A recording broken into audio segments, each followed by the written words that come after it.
June 11, 1944, Normandy, France.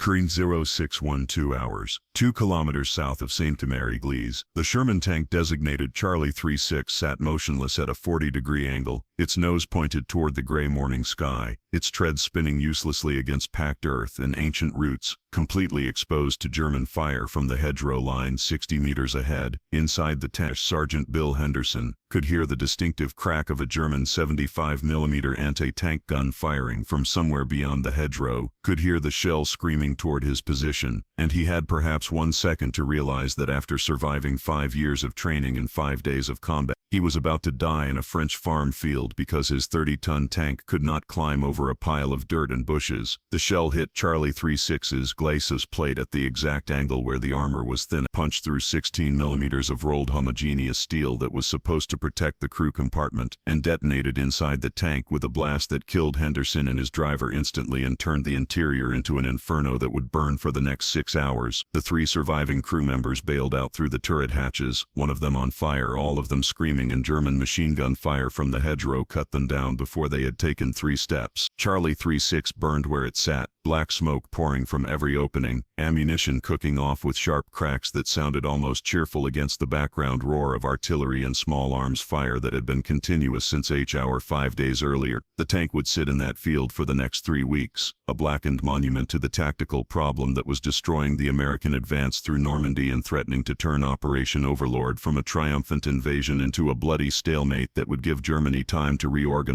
its defenses and potentially prevent the Allies from ever breaking out of the blockage country. The hedgerows of Normandy were not hedges in any sense that American planners had understood when they studied maps and aerial photographs during the months of preparation before D-Day. The word hedgerow suggested something manageable, bushes or small trees that tanks could push through with minimal difficulty, obstacles that might slow an advance but would not stop it. The reality was that Normandy's hedgerows, called bocage in French, were ancient earthen walls that had been built up over centuries, some of them dating back to Roman times, constructed by generations of Norman farmers who had piled dirt and stone to create property boundaries and windbreaks and livestock barriers. Over hundreds of years, the earthen walls had been colonized by vegetation, hawthorn and brambles and small trees whose roots had penetrated deep into the soil and woven themselves into a matrix so dense and so tough that the roots themselves had become structural elements, reinforcing the earth. The typical Norman hedgerow was 4 to 5 meters tall, 3 to 4 meters thick at the base, tapering toward the top with sides so steep they were essentially vertical walls. The vegetation growing on these earthen ramparts was thick enough to provide complete concealment. The root systems were extensive enough that they held the soil together with tensile strength approaching that of reinforced concrete, and the hedgerows were everywhere, subdividing the Norman countryside into thousands of small irregular fields, each one bordered on all sides by hedgerows that created a maze of enclosed spaces that was tactically nightmarish for attackers and ideal for defenders. American military intelligence had noted the presence of hedgerows in Normandy, but the intelligence assessment had catastrophically underestimated their tactical significance. The planners who designed the Normandy invasion had focused on the beaches, on the immediate obstacles that would have to be overcome during the amphibious assault, on getting men and equipment ashore and establishing a lodgment that could be expanded inland. The assumption, explicitly stated but implicit in every operational plan, was that once the Allies broke through the coastal defenses, the advance inland would be relatively rapid, with armor and mechanized infantry pushing through the Norman countryside using the mobility and firepower advantages that American and British forces possessed. The hedgerows were noted on maps and mentioned in briefings, but they were described as minor obstacles, terrain features that would require tactical adjustments but would not fundamentally alter the operational timeline. That assessment was wrong in ways that would become horrifyingly apparent as soon as American forces pushed inland from the beaches and discovered that the Norman bocage was not just difficult terrain but was perhaps the most defensible ground that any army had fought over since the trench systems of World War I. If this kind of forgotten history makes your heart race like the battlefield itself, subscribe now and join us in reviving the war stories the world tried to forget. The tactical problem was simple to describe and seemingly impossible to solve. Every field in Normandy was a separate fortress, surrounded on all sides by hedgerows that provided concealment and cover for defending infantry and anti-tank weapons. German forces, falling back from the beaches, had established defensive positions in the hedgerows, positioning machine guns and mortars and anti-tank guns to cover the approaches to each field using the dense vegetation as natural camouflage that made German positions almost impossible to spot until they opened fire. American infantry attempting to assault across the fields were exposed to fire from multiple directions, caught in kill zones with no cover, forced to cross open ground while German defenders remained hidden behind earthen walls that were proof against small arms fire and even proof against most artillery fire, unless a shell scored a direct hit. But the real killing ground was reserved for American armor, and the killing mechanism was built into the fundamental geometry of how Sherman tanks interacted with Norman hedgerows. Sherman tank approaching a hedgerow would attempt to climb the earthen wall using its engine power and traction to drive up the slope, but the hedgerows were too tall and too steep for the Sherman to climb over in a single motion. What would happen instead was that the tank would climb the front slope of the hedgerow at an angle, its nose tilting upward as the tracks clawed for purchase on the dirt and roots, and when the tank reached approximately the halfway point up the slope, the geometry would shift, and the tank's center of gravity would move aft of the track contact patch, and at that moment the tank would be balanced on the crest of the hedgerow with its nose pointing toward the sky and its belly armor fully exposed to any German gunner positioned in the next hedgerow. The belly armor on a Sherman tank was the thinnest armor on the entire vehicle, only 12 to 16 millimeters of steel plate, because tank designers assumed that the belly would never be exposed to direct fire. That assumption was correct in normal tank combat on normal terrain, but Norman hedgerows were not normal terrain, and when a Sherman tank crested a hedgerow with its belly exposed, it was vulnerable to any German anti-tank weapon that had a clear line of sight. A German soldier with a Panzerfaust, a simple shoulder-fired shaped charge weapon that required minimal training to use effectively, could kill a Sherman from the front when the tank was exposed on a hedgerow crest. A German 75mm or 88mm anti-tank gun could destroy a Sherman with a single shot to the belly armor, the shaped charge or solid shot punching through the thin steel and detonating ammunition or fuel and turning the tank into a fireball that would kill the crew before they could escape. But even if the Sherman survived crossing the hedgerow, even if by some miracle no German gunner was positioned with a clear shot at the exposed belly, the tank still faced a secondary problem that was almost as deadly. When a Sherman crested a hedgerow and began descending into the next field, the tank's weight would shift forward, and if the slope on the far side of the hedgerow was steep or uneven, the tank could nosedive into the ground, burying its bow in soft earth and losing all traction. A tank stuck nose down in Norman mud was immobile, unable to reverse or maneuver, its gun unable to depress enough to engage targets at ground level, and it would sit there helpless until it could be recovered by other vehicles or until German infantry could approach close enough to destroy it with explosives or Molotov cocktails. And recovery operations in the Bocage were dangerous and time-consuming because the terrain that trapped one tank would trap the recovery vehicles attempting to extract it, and the whole process had to be conducted under German observation and fire. The tactical mathematics were brutal. American tank battalions pushing inland from the beaches were losing Shermans at rates that exceeded anything commanders had anticipated. Companies that crossed the channel with 17 tanks would find themselves reduced to 8 or 10 operational vehicles within 3 days of combat, not because of German tank counterattacks or airstrikes, but because the hedgerows were destroying American armor through a combination of terrain-imposed vulnerability and German defensive tactics that exploited that vulnerability with ruthless efficiency. By June 11, 1944, 5 days after D-Day, the American advance inland from Omaha and Utah beaches had slowed to a crawl measured in hundreds of meters per day rather than the kilometers per day that operational plans had assumed. Infantry units were fighting field by field, hedgerow by hedgerow, clearing each enclosed space in brutal close-quarters combat that produced casualty rates approaching those of World War I trench warfare. Armor units were being held back because every attempt to push tanks forward resulted in losses that could not be sustained. Commanders at every level, from company captains to division generals, were sending urgent messages up the chain of command reporting that the Bocage was far worse than intelligence had indicated, that current tactics were not working, that American forces were in danger of becoming bogged down in a war of attrition that would consume the invasion force without achieving the breakout that was essential for the campaign's success.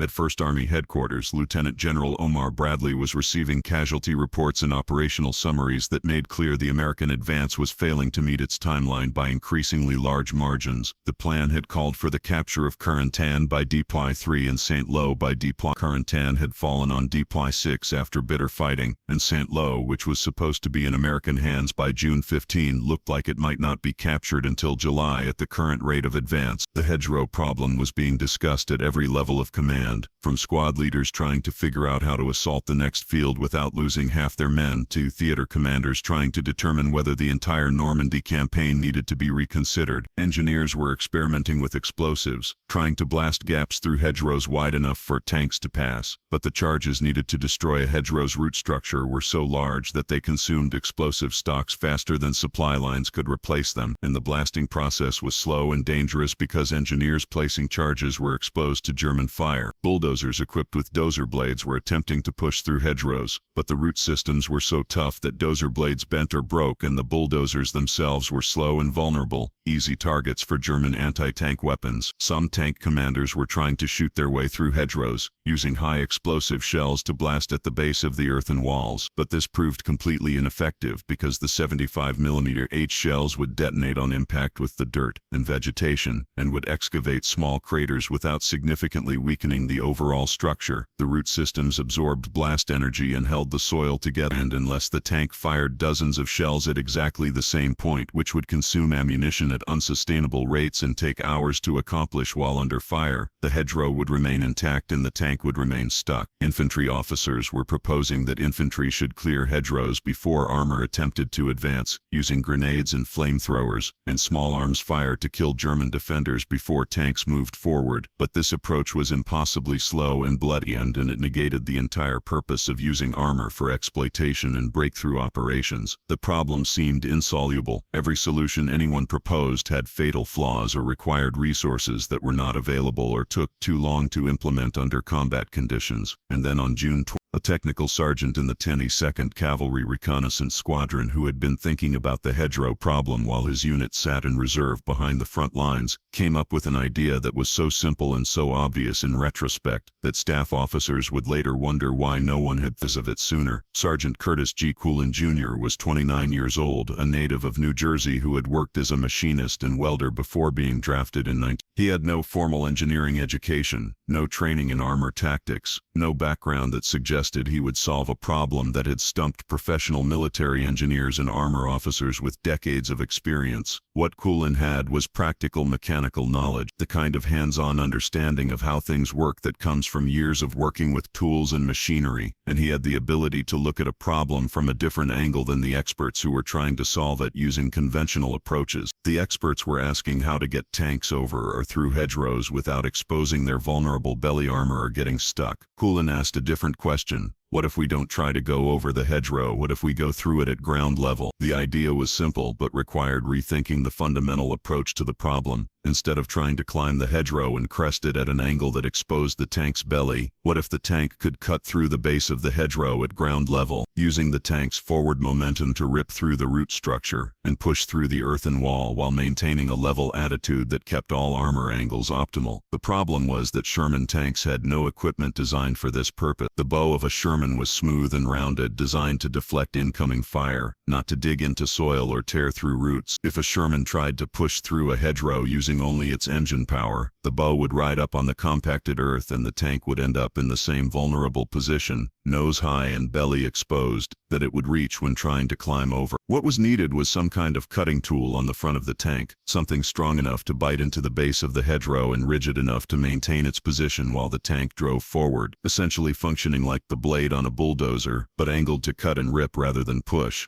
And the cutting tool would need to be heavy and sharp enough to penetrate the root matrix that gave the hedgerows their structural strength. Coolin had been walking through one of the secured beach areas, examining the obstacles that German forces had in place to impede the invasion, and he noticed the extensive use of steel anti-tank obstacles that the Germans called Czech hedgehogs, welded steel beams arranged in tripod configurations and embedded in concrete or driven deep into the sand. The Allies had cleared these obstacles during the initial assault, cutting them apart with torches and explosives, and the scrap steel was piled in dumps waiting to be collected for salvage. The steel beams were heavy angle iron, probably around 75 to 100 millimeters on each leg, and the steel quality was good, high-carbon steel that had been work-hardened during the rolling process. This was exactly the kind of material that could be used as cutting prongs for a hedgerow cutting device. The steel was strong enough to penetrate root systems without bending or breaking. It was already available in large quantities as salvage, and it could be cut and welded into whatever configuration was needed using standard welding equipment that was available in every American maintenance unit. Coolin started sketching designs, working out the geometry in his head. The cutting device device would need to be mounted on the lower glacis plate of the Sherman, positioned as low as possible so that the prongs would engage the hedgerow at ground level. The prongs would need to extend forward far enough to penetrate the hedgerow before the tank's bow made contact, probably 60 to 80 centimeters beyond the front of the tank, and there would need to be multiple prongs, probably 4 or 6, spaced across the width of the tank's bow so that they would cut multiple channels through the root structure simultaneously and create a weakened zone that the tank's mass and momentum could push through. Cullen took his sketches to his commanding officer, Captain James Depew, and explained the concept. Depew was skeptical but willing to listen, because every officer in Normandy was desperate for solutions to the hedgerow problem and because Cullen had a reputation as a competent mechanic who understood machinery and whose judgment could be trusted. Depew asked the obvious questions. Would the prongs be strong enough to penetrate the hedgerows without breaking? Would they interfere with the tank's mobility or ground clearance on normal terrain? Could they be fabricated with available materials and tools? Cullen answered each question with the confidence of someone who had thought through the practical details. The steel from the German obstacles was high quality and plenty strong enough for the application. The prongs would only extend forward maybe 2 or 3 feet, not enough to significantly affect ground clearance or create problems crossing ditches or obstacles. And yes, any maintenance unit with welding equipment and cutting torches could fabricate the device using scrap steel in a matter of hours. Depew made a decision that would prove more consequential than he could have imagined at the time. He authorized Cullen to build a prototype using whatever materials and assistance he needed, and he told Cullen to have it ready for testing within 24 hours because if the concept worked, it needed to be implemented immediately before more tanks were lost to the blockage. Cullen and a small team of mechanics from the 102nd Cavalry's maintenance section worked through the night of June 12, cutting sections of angle iron from salvaged German obstacles, measuring and fitting the pieces to determine the optimal configuration, and welding them onto the bow of a Sherman tank that had been pulled from the line for routine maintenance. The work was not particularly complicated from a fabrication standpoint, but it required precision, because the prongs needed to be positioned correctly and welded solidly enough to withstand the tremendous forces they would experience when the tank drove into a hedgerow at speed. By 0600 hours on June 13, the prototype device was complete. 6 steel prongs, each about 70 centimeters long, welded to a horizontal crossbar that was in turn welded to the lower glacis plate of the Sherman.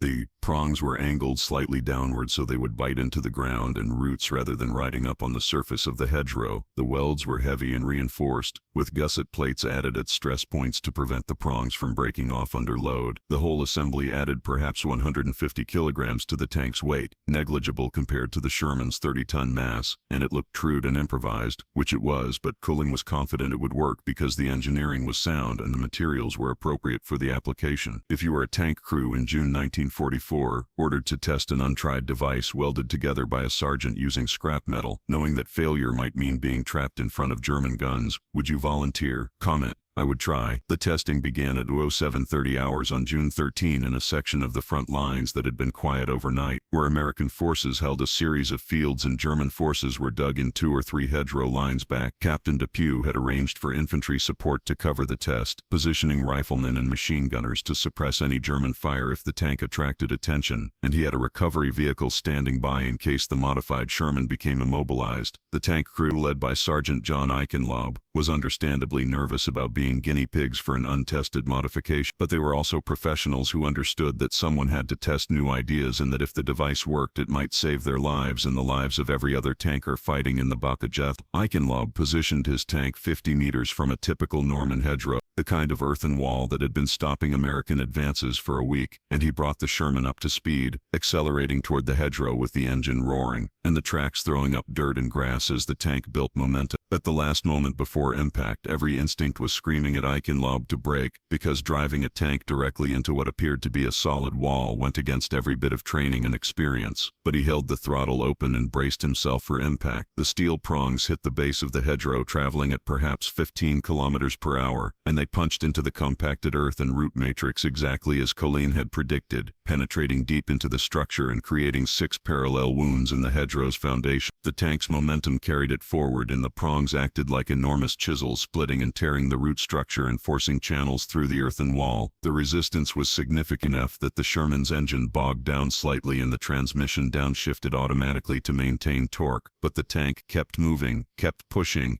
and after perhaps 10 seconds that felt like minutes to the crew inside, the prongs broke through the far side of the hedgerow and the Sherman burst into the next field, its bow still level, its guns still horizontal, none of its armor exposed in the vulnerable belly-up attitude that had killed so many other Shermans. Eisenhower brought the tank to a stop and sat there for a moment, almost unable to believe it had worked, and then he reversed course and drove back through the gap the tank had created, widening it further, and when he emerged on the American side of the hedgerow, Depew and Cullen and the infantry support team were standing there staring at the tank and at the ragged hole torn through the hedgerow, and no one said anything for several seconds because what they had just witnessed was so simple and so effective that it seemed impossible that this was the first time anyone had tried it. Depew ordered immediate additional tests using different hedgerows with different thicknesses and different vegetation patterns, wanting to verify that the device worked consistently and not just on one particular type of hedgerow. Over the next 3 hours, Eichenlaub's modified Sherman punched through 8 different hedgerows, some of them thicker and more heavily rooted than others, and every time the result was the same. The prongs penetrated, the tank pushed through, the crew remained protected behind armor that was never exposed at vulnerable angles. By 1100 hours, Depew was convinced that Cullen had solved the hedgerow problem with a device so simple that it could be fabricated in the field using scrap materials and installed on tanks without any need for specialized parts or factory production. Depew immediately reported the test results up his chain of command, sending messages to regiment and division describing the device and requesting authorization to begin field fabrication on all available tanks. The report reached 1st Army headquarters by early afternoon on June, and it landed on the desk of General Omar Bradley at a moment when Bradley was reviewing casualty figures and operational summaries that made clear the Normandy campaign was falling behind schedule because of the bocage problem. Bradley was a methodical officer who had spent his career thinking about tactics and operations, and he understood immediately that Cullen's device, if it worked as reported, was not just a useful tactical modification but was potentially the solution to the strategic problem that threatened to turn Normandy into a stalemate. Bradley ordered an immediate demonstration for senior commanders, and on the morning of June 14, less than 48 hours after Cullen had welded the first prototype, a modified Sherman was demonstrated for an audience that included Bradley, Major General Leonard Jarrow commanding V Corps, Major General Lawton Collins commanding 7 Corps, and a dozen other senior officers who needed to see the device in action before they would believe that such a simple solution could work. The demonstration was brief and conclusive. The Sherman, with Cullen's prongs welded to its bow, charged 3 different hedgerows and ripped through all of them, maintaining level attitude and full armor protection throughout. The officers watched in near silence, and when the demonstration concluded, Bradley turned to his staff and said quietly but with absolute authority, "I want these devices on every tank in Normandy, every Sherman, every Stuart, everything with I don't care how you do it, but I want it done within 2 weeks. This is priority 1. The order was transmitted immediately to every maintenance unit in the theater, and what followed was one of the most remarkable examples of field improvisation and rapid implementation in military history. American ordnance personnel, maintenance companies and combat engineers across Normandy dropped everything else they were working on and focused entirely on fabricating and installing what quickly became known as Cullen devices, or more informally as rhino teeth, because the prongs made the tanks look like charging rhinoceroses. The steel came from German beach obstacles, of which there were literally thousands along the Normandy coast, and cutting crews with acetylene torches worked around the clock to cut the obstacles into manageable sections that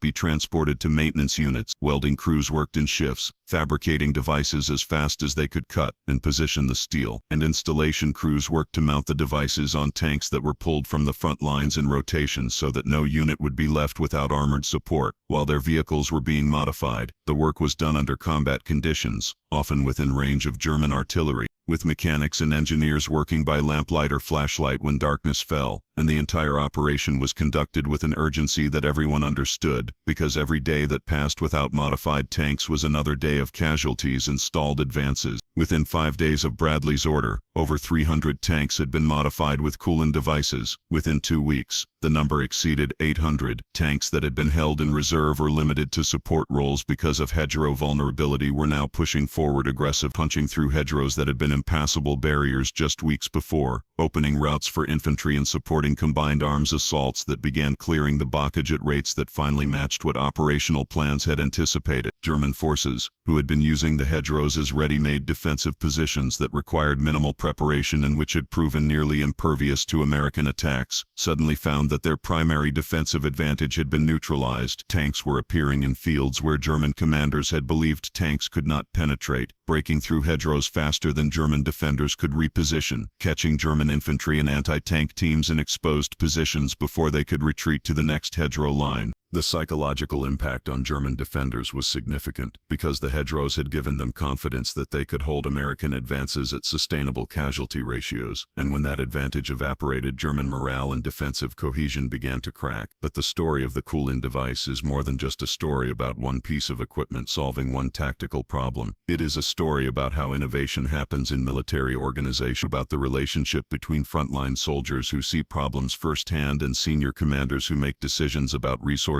and priorities, and about the fundamental difference between top-down and bottom-up approaches to solving complex challenges. The hedgerow problem had been identified immediately when American forces pushed inland from the beaches, but the initial response had been entirely top-down. Senior officers and staff planners had analyzed the problem, considered various solutions, and directed engineers and ordnance specialists to develop equipment and tactics that would overcome the obstacles. The solutions proposed by the top-down approach were technically sophisticated but impractical. Specialized armored vehicles with heavy dozer blades or explosive charges, which would have to be manufactured in the United States and shipped across the Atlantic, which would arrive months too late to affect the Normandy campaign. Modified tactics that required extensive training and coordination, and which still resulted in unacceptable casualties. Engineering solutions that consumed resources faster than supply chains could deliver them. Every top-down solution was either too slow or too expensive, or too resource-intensive to implement, under the conditions that actually existed in Normandy in June 1944. The bottom-up solution came from a sergeant who had no formal authority to develop new equipment, who had no engineering degree or armor tactics training, but who had practical knowledge and the ability to see the problem differently than the experts. Kulin was not trying to design the optimal solution to the hedgerow problem. He was trying to design something that would work well enough using materials that were actually available, and tools that he actually had access to and that could be fabricated fast enough to matter for the current campaign. His solution was crude by engineering standard, overbuilt in some areas and probably under-optimized in others, but it worked, and it could be implemented immediately, and those two characteristics made it infinitely more valuable than any theoretically superior solution that would arrive too late or require resources that did not exist. The lesson, which military organizations have struggled to learn repeatedly throughout history, is that complex problems in combat often require solutions that come from the people closest to the problem, people who understand the constraints and resources and timeline in ways that distant planners cannot, and that creating systems that allow bottom-up innovation to reach decision-makers quickly is often more important than having the smartest planners or the best theoretical solution. General Bradley understood this intuitively, which is why he moved so quickly to approve and implement Kulin's device once it had been demonstrated. Bradley could have insisted on additional testing, on engineering analysis to optimize the design, on formal approval processes that would have taken weeks or months to complete. Instead, he made a command decision to implement an imperfect solution immediately, because an imperfect solution that existed now was vastly more useful than a perfect solution that would exist later. This kind of decision-making requires commanders who are willing to accept risk, who understand that waiting for certainty often means missing the window when action can be effective, and who can distinguish between risks that are acceptable and risks that are irresponsible. Bradley was taking a risk that the Kulin devices might have unforeseen problems, that they might fail in ways that had not appeared during limited testing, that the massive effort to fabricate and install them might consume resources that would be needed for something else. But Bradley was also a pragmatist who understood that the alternative, continuing to fight in the blockage with tactics and equipment that were clearly not working, was a far greater risk to the campaign's success. The implementation of Rhino tanks changed the operational dynamics of the Normandy campaign in ways that became apparent within days. American armor that had been confined to supporting infantry assaults on a field-by-field basis was now able to conduct exploitation operations, breaking through hedgerow lines and advancing several fields deep before German forces could establish new defensive defensive positions. The ability to maintain momentum transformed the character of the fighting, shifting it from attritional battles for individual fields to mobile operations where American advantages in armor and mechanized mobility could be leveraged effectively. German commanders reported to their superiors that American tactics had changed dramatically in late June, that American tanks were appearing in unexpected locations and moving through terrain that should have been impassable, and that German defensive plans that had relied on the bocage to canalize and slow American advances were no longer effective. Field Marshal Erwin Rommel, commanding German forces in Normandy, and one of the most experienced armor commanders in the Wehrmacht, understood immediately what the Rhino modifications meant when German intelligence reported their appearance. He wrote in a report to OB West on June 28, "The Americans have solved their bocage problem with a simple mechanical modification to their tanks. Our defensive advantage has been neutralized. We can no longer rely on terrain to equalize their material superiority. Without the ability to canalize their armor, we will be pushed back continuously, unless we receive significant reinforcements, which are not available." The strategic impact of the Kulin device became fully apparent during Operation Cobra, the American breakout operation that began on July 20. Cobra was designed to rupture German defensive lines south of St. Lo through massive air bombardment, followed by rapid exploitation by armored divisions, pushing through the gap created by the bombardment. The operation succeeded beyond even optimistic expectation, with American armored divisions advancing dozens of kilometers in the first days encircling German units, capturing or destroying German supplies and equipment, and creating the conditions for the eventual Allied breakout from Normandy and the pursuit across France that would not stop until Allied armies reached the German border. Operation Cobra succeeded because American tanks could move through the bocage at speeds that allowed exploitation, and American tanks could move through the bocage because virtually every tank involved in the operation was equipped with a Kulin device that allowed it to punch through hedgerows without exposing vulnerabilities or becoming immobilized. The hedgerows that had been nearly impassable barriers in early June were permeable obstacles by late July, and that change in the fundamental character of the terrain transformed the operational possibilities available to American commanders. Curtis Kulin himself remained a sergeant for most of the rest of the war, despite having invented a device that changed the course of the Normandy campaign and that was credited with saving hundreds or thousands of American lives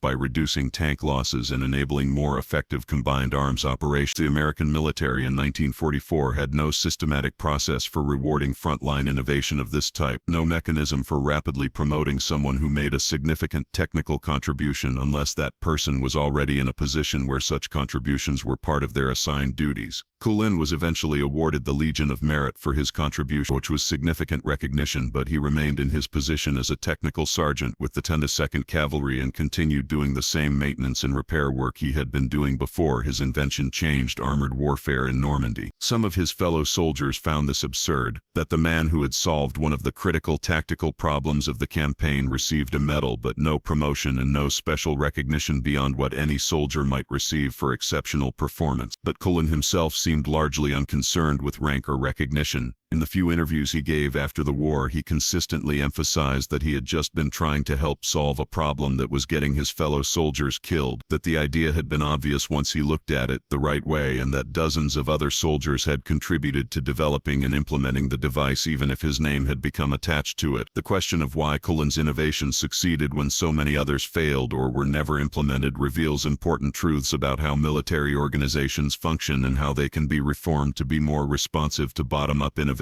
Kulin's device succeeded because it met several critical criteria simultaneously. First, it solved a real problem that everyone recognized as critical and for which no effective solution had been found through normal channels. Second, it was simple enough that anyone with basic mechanical knowledge could understand how it worked and could verify that it would probably work before committing significant resources to implementation. Third, it used materials that were readily available in theater and did not require any supply chain that would take weeks or months to establish. Fourth, it could be fabricated and installed using skills and tools that were already present in maintenance units, requiring no special training or specialized equipment. And fifth, the testing process was quick and conclusive, demonstrating effectiveness under realistic conditions in a time frame that allowed decision-makers to approve implementation while the operational window was still open. Many innovations fail to gain traction in military organizations because they fail to meet one or more of these criteria. An idea might be technically brilliant, but require specialized materials that are not available. A solution might work, but require training or skills that take months to develop.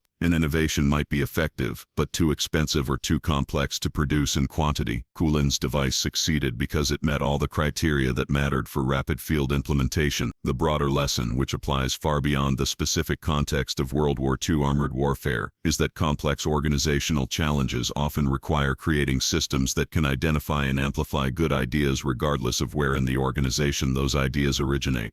Traditional military hierarchies assume that expertise and decision-making authority should be concentrated at senior levels, that junior personnel should implement decisions made by their superiors, and that innovation should flow from formal research and development processes, staffed by specialists with relevant credentials. These assumptions are sometimes correct, particularly for problems that require specialized knowledge or long-term development programs or coordination across multiple organizations, but many problems, particularly tactical and operational problems that emerge during active combat operations, require solutions that can be developed and implemented quickly using resources and knowledge that exist at the front lines, and these problems are often best solved by people who have direct experience with the conditions under which the solution must function. Creating organizational structures that allow these frontline solutions to reach decision makers quickly without being filtered through layers of hierarchy that may not understand the urgency or the practical constraints is essential for military effectiveness in rapidly evolving situations. The American military in World War II was not systematically good at this kind of bottom-up innovation, but it was better than most military organizations because American culture generally valued practical problem-solving and because wartime conditions created urgency that sometimes overrode normal bureaucratic process. Curtis Kulin's device succeeded in being implemented because he had a company commander who was willing to listen and authorize a test, because test results were reported rapidly up the chain of command, and because senior commanders like Omar Bradley understood the significance of what they were seeing and were willing to make command decisions that committed significant resources to immediate implementation. At each of these steps, the process could have broken down. DePuy could have dismissed Kulin's idea as amateur engineering from someone without relevant credentials. Division staff could have insisted on more extensive testing before reporting to First Army. Bradley could have demanded engineering analysis and formal approval processes before authorizing field modifications. Any of these decisions would have been defensible from a bureaucratic risk management perspective, but they would have delayed implementation by weeks or months, and that delay would have cost lives and operational success. The fact that the process worked as well as it did was partly luck, partly individual initiative from people at multiple levels who chose to take reasonable risks rather than default to caution, and partly the result of notional urgency that made everyone in the chain of command understand that normal processes were too slow for current circumstance. After the war, military historians and defense analysts studied the Kulin device as an example of successful field innovation, and various armies implemented programs designed to encourage similar innovation in future conflicts. The U.S. Army's Rapid Equipping Force, established in 2002 to respond to urgent operational needs identified by units deployed in Iraq and Afghanistan, was explicitly modeled on the rapid implementation of solutions like the Kulin device, creating formal processes for identifying frontline needs, evaluating proposed solutions, implementing effective solutions quickly without requiring those solutions to go through normal acquisition processes that could take years. The success of these programs has been mixed, suggesting that creating systematic processes for something that originally happened through individual initiative and operational urgency is more difficult than it might appear. Bureaucracies tend to bureaucratize even processes that are designed to bypass bureaucracy, adding approval layers and documentation requirements and risk mitigation steps that slow down decision-making and reintroduce the delays that the special processes were meant to avoid. The lesson seems to be that true rapid innovation requires not just special processes but requires commanders at multiple levels who are willing to accept the risks inherent in implementing imperfect solutions quickly rather than waiting for perfect solutions eventually. The hedgerows of Normandy today look much as they did in 1944, ancient earthen walls covered with vegetation subdividing the Norman countryside into small irregular fields. Tourists visiting the D-Day beaches often drive through the bocage without realizing that the pleasant rural landscape they are seeing was once the most difficult and deadly terrain American forces fought through during the entire European campaign. Some of the hedgerows still bear scars scars from the 1944 fighting, gaps that were blown or cut by tanks and bulldozers and which have never completely filled in despite decades of regrowth. Historical markers occasionally note where particular units fought or where particular actions occurred, but there is no comprehensive memorial to the tactical problem that the blockage presented or to the solution that allowed American forces to overcome that problem. Curtis Cullen died in 1963, having spent the post-war years working in construction and rarely discussing his wartime service or his invention. His obituary in local newspapers mentioned his military service but did not mention the Cullen device, and most people who knew him in his post-war life had no idea that he had invented something that changed the course of the Normandy campaign. The device itself,